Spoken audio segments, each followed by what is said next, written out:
मित्रांनो, तुझेच मी गीत गात आहे या मालिकेच्या आजच्या भागामध्ये मल्हार आणि पिहू दोघेही एकमेकांना विश्वासात घेतात। त्यावेळी पिहू म्हणते, डॅडा तुला आता समजेल की मीच तुझी मुलगी आहे। त्यावेळी मल्हार म्हणतो, हो बेटा, कुणीही मला काहीही सांगितलं तरी सत्य बदलणार नाहीये, तू माझी मुलगी आहे ते आपण दोघेही एकमेकांबरोबर नेहमीच असू। असं म्हणून मल्हार आता पिहूला जवळ घेतो। मग त्यानंतर तो स्वरालाही जवळ बोलवतो। आता मोनिकाचा पूर्णपणे प्लॅन फ्लॉप झालेला असतो। ती म्हणते, आज काहीही करून स्वरामुळे माझा हा फ्लॉप झालेला प्लॅन मला दुरुस्त करायला हवा, म्हणजेच मला आता पिहूला घेऊन यूएसला जायलाच हवं, असा ती आता मनातल्या मनात विचार करते।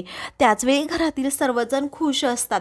मल्हार स्वराला देखील जवळ घेतल्यामुळे आता सर्वांनाच आनंद झालेला असतो, खास करून मंजुळा आणि निरंजन मामाला। काही वेळानंतर आता मोनिका चलबिचल होते। तर आता स्वराला मल्हार म्हणतो, बाळा, गेले काही दिवस नुसतं हे प्रकरणाकडे लक्ष द्यायला माझ्याकडे वेळ सुद्धा नाहीये, त्यामुळे मला माफ करा, पण एक गोष्ट सांगू का स्वरा, सर्व जगामध्ये माझा विश्वास फक्त तुझ्यावर आहे, त्यामुळे तू जे काही सांगशील ना त्यावर माझा पूर्णपणे विश्वास आहे। अजून एक गोष्ट, अशी पूजेची थाळी वगैरे घेऊन यायची गरज नाही, शपथ घेण्याची गरज नाही, कारण मी पूर्णपणे तुझाच आहे आणि माझा फक्त तुझ्यावरच विश्वास आहे।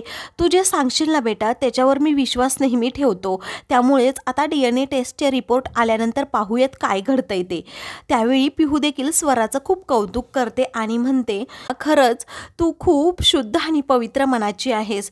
आता एका महिन्यानंतर जेव्हा हे DNA टेस्टचे रिपोर्ट येतील तेव्हा सर्वांना समजेलच मी फक्त डॅडाची मुलगी आहे, मग मी तुला खरंच ट्रीट देईल। तेव्हा स्वरा हो असं म्हणते। तर मोनिकाच्या मनात वादळ उठलेलं असतं। ती म्हणते, माझ्या संसारात वादळ हे फक्त या स्वरामुळे आलं आहे, मी हिला कधीही आयुष्यात सोडणार नाही, हिचं आयुष्य मी बर्बाद करणारच, हिला पनिशमेंट मी देणारच। त्यानंतर मोनिका रूममध्ये जाते।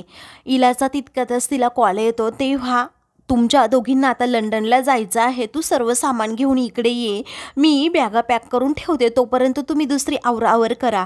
तुम्हा दोघींनाही लवकरात लवकर जायचं आहे, संध्याकाळची फ्लाईट आहे लंडनची। आता इला म्हणते। त्यावेळी मोनिका म्हणते, मम्मा ते सर्व राहू दे, इथे डोक्याला दुसराच ताप वाढून ठेवलाय, मला आता लंडनला जायचं नाहीये, मल्हारने सर्व कोंडी करून ठेवलीये।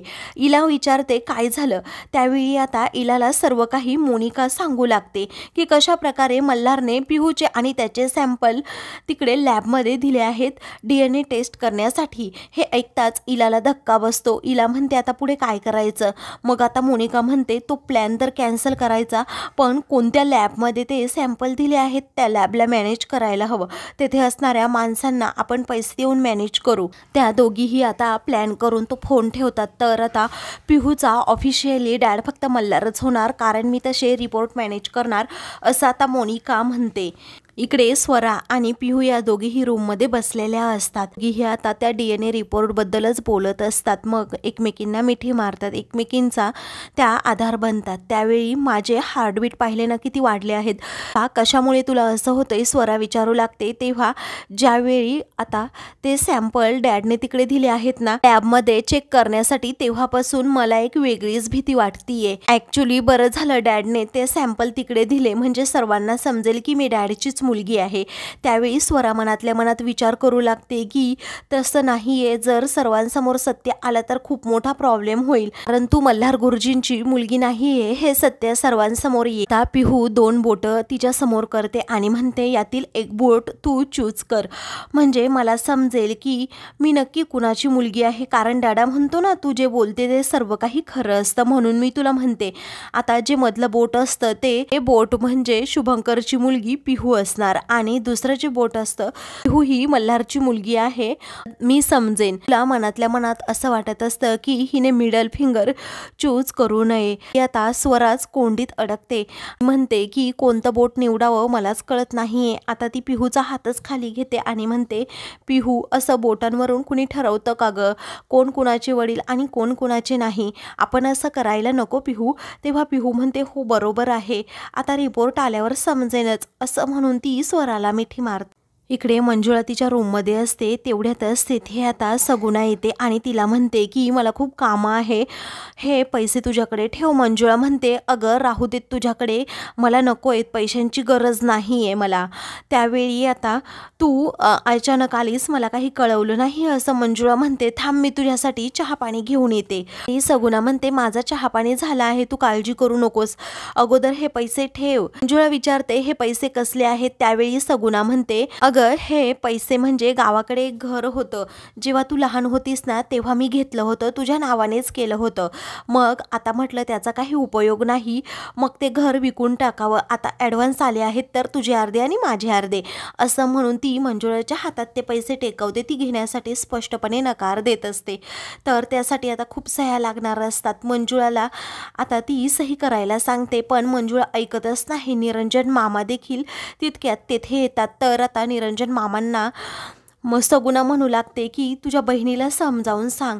बघ ती ऐकतच नाही आहे. निरंजन मामाला आता काही समजत नसतं, पण आता मंजुळाची जबरदस्तीने सही करत आता सगुणा तिच्या मनासारखं सगळं काही करून घेते. तेव्हा मंजुळाला खूप वाईट वाटतं. नंतर सगुणाला आता लगेच वकिलांचा फोन येतो. तेव्हा ती म्हणते की हो मी येतच आहे, असं म्हणून ती पुन्हा त्या पेपरवर सह्या घेते आणि निरंजन मामाला म्हणते ही माझी पिशवी घेऊन चल बाहेर तेवढं. तेव्हा निरंजन मामा लगेच सगुणाबरोबर जातात. मंजुळा मात्र सगुणाकडे पाहतच राहते. दुसरीकडे स्वरा रूममध्ये जाऊन खूप रडत असते. तेवढ्यातच तेथे निरंजन मामा येतात. काय झालं बाळा असं विचारू लागतात. स्वरा म्हणते की मामा माझा तुझ्यावर जास्त विश्वास आहे, मला ना पिहूची खूप काळजी आहे, तू हे सर्व काही थांबवू शकतो.